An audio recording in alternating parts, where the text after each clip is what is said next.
Assalamualaikum warahmatullahi wabarakatuh. Apa kabar anak-anak soleh dan soleha? Insya Allah tetap semangat dan sehat selalu. Pada materi kali ini, di pelajaran 3, cita-citaku menjadi anak soleh, kita lanjutkan materi. Yang pertama sudah saya jelaskan tentang jujur. Ada jujur kepada Allah, jujur kepada diri sendiri, dan jujur kepada orang lain.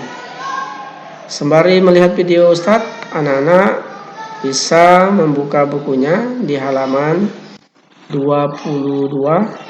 Sekarang kita lanjut materi di halaman 23. Ciri anak soleh yang kedua selain jujur adalah hormat dan patuh kepada orang tua dan guru.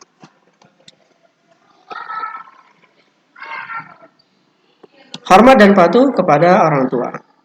Orang tua kita terdiri atas ayah dan ibu. Dari pernikahan mereka lahirlah kita, mulai dari dalam kandungan lebih kurang selama 9 bulan lamanya hingga kini kita besar. Mereka lah yang telah mengasuh, membimbing, memberi makan dan minum, pakaian, mendidik, serta mengajari, mengaji, dan menyekolahkan. Dalam membesarkan anaknya, mereka menghadapi berbagai masalah dalam kehidupan. Maka dari itu, mereka pun berdoa kepada Allah, ya Allah, jadikanlah anakku ini kelak menjadi anak yang soleh, yang taat kepadamu, taat kepada orang tuanya, serta berguna bagi bangsa dan negara. Begitu besarnya harapan ayah bunda kita. Mereka tak pernah berhenti berdoa agar anaknya berperilaku yang soleh. Jasa mereka tidak akan pernah dapat dibalas. Oleh karena itu, sudah sepantasnya lah kita sebagai anak menaruh hormat dan patuh setia kepada orang tua kita. Selanjutnya, selain hormat dan patuh kepada orang tua, ada juga yang harus kita lakukan, menghormat dan patuh kepada guru. Kita lihat gambar. Ibu guru mengajak murid-muridnya bergotong royong. Mereka pun melakukannya secara bersama-sama.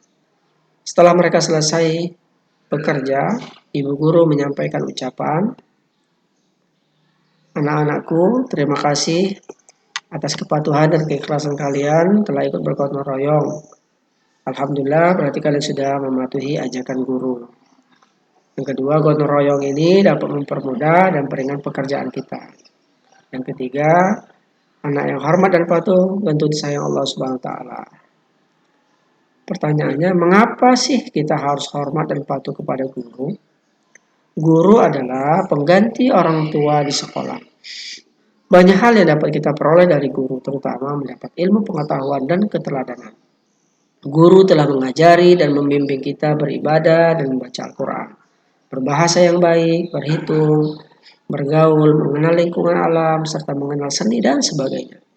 Selain itu, ia juga mengasuh, membimbing, memperhatikan, dan menjaga muridnya selama berada di sekolah.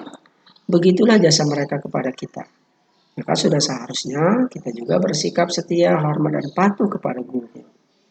Contoh-contoh sikap hormat kepada guru diantaranya berbicara dengan sopan, santun, berbahasa yang baik dan benar, rendah hati, tidak sombong, dan tidak merasa lebih pintar dari guru. Insya Allah anak-anak Ustadz semuanya bisa menjadi anak soleh dengan selalu hormat dan patuh kepada orang tua dan juga kepada guru. Nah, yang ketiga, ciri anak soleh yang ketiga adalah saling menghargai. Semua manusia di dunia ini bermula dari Nabi Adam alaihissalam. Kemudian manusia berkembang. Allah menciptakan manusia itu berbagai macam bentuk dan warna. Demikian pula kehidupan manusia, ada yang kaya, ada yang miskin. Bangsa Indonesia juga terdiri dari berbagai macam suku, agama, istiadat. Lalu bagaimana kita menghadapi keberagaman itu? Maka kita harus saling menghargai. Ada 3 sikap kita dalam saling menghargai. Yang pertama, menghargai pendirian orang lain. Yang kedua, menghargai keyakinan orang lain. Yang ketiga, menghargai pendapat orang lain. Kita lihat Bagaimana menghargai pendirian orang lain? Contohnya dalam agama Islam terdapat sedikit perbedaan dalam beribadah. Misalnya dalam ibadah sholat subuh ada yang melakukan kunut, ada yang tidak. Semua itu tergantung pada pendirian masing-masing. Nah, pendirian inilah yang harus kita hargai karena semua ada tuntunannya. Yang terpenting adalah dilaksanakannya sholat subuh sesuai dengan tuntunan Islam yang diyakini. Mereka yang berkunut dan tidak berkunut tetap sah dalam sholatnya. Jadi kita harus saling menghargai pendirian orang lain. Yang kedua, menghargai keyakinan orang lain. Contohnya, si Ahmad bertempat tinggal satu lingkungan dengan Stefanus. Mereka juga belajar di sekolah yang sama.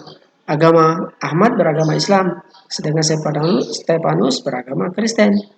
Nah, dalam berteman, mereka selalu rukun dan saling menghargai sekalipun berbeda agama. Pada hari Minggu pagi, mereka selalu bermain bola dengan teman-temannya yang lain.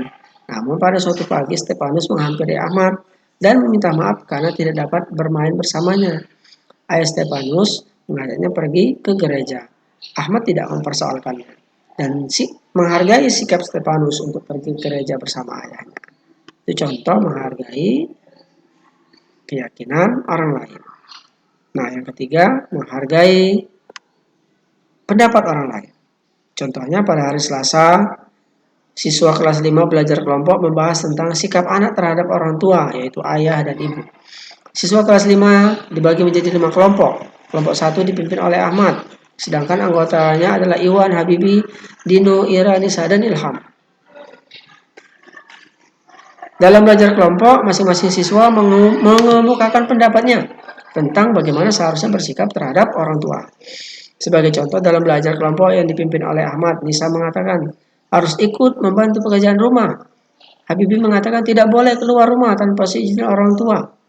Dan Ilham juga mengatakan di rumah tugasku hanya belajar saja. Kemudian Iwan mengatakan yang terpenting aku tidak boleh meninggalkan sholat dan mengaji. Nah, si Ahmad sebagai pemimpin diskusi cukup bijaksana. Semua pendapat dihargai dan dihimpunnya secara tertulis. Kemudian, ia mengajak teman-teman sekelompoknya merangkum berbagai pendapat tersebut. Nah, sikap kebiasaanku, insya Allah anak-anak Ustadz bisa saling menghargai di antara sesama kita. Nah, anak-anak Ustadz tugasnya adalah di buku di halaman 26 dan 27 ada rangkuman. Kalian tulis rangkuman 1, 2, 3, 4. 1 sampai 4 kalian tulis. Kemudian tugasnya latihannya ada di halaman 27 bagian B. Tidak semua nomor yang kalian tulis hanya nomor 2. Apa ciri-ciri anak soleh? Nomor 3. Apa manfaat anak soleh? Nomor 4 dan 5. Mengapa harus hormat patuh pada orang tua dan hormat patuh kepada guru? Yang terakhir, nomor 8. Bagaimana cara agar sikap terpuji dapat dilaksanakan dalam kehidupan sehari-hari? Jadi ada 5 soal, nomor 2, 3, 4, 5, dan 8. Nanti setelah kalian tulis dan tulis jawabannya di buku, lantas kalian kirim di link yang sudah Ustadz share.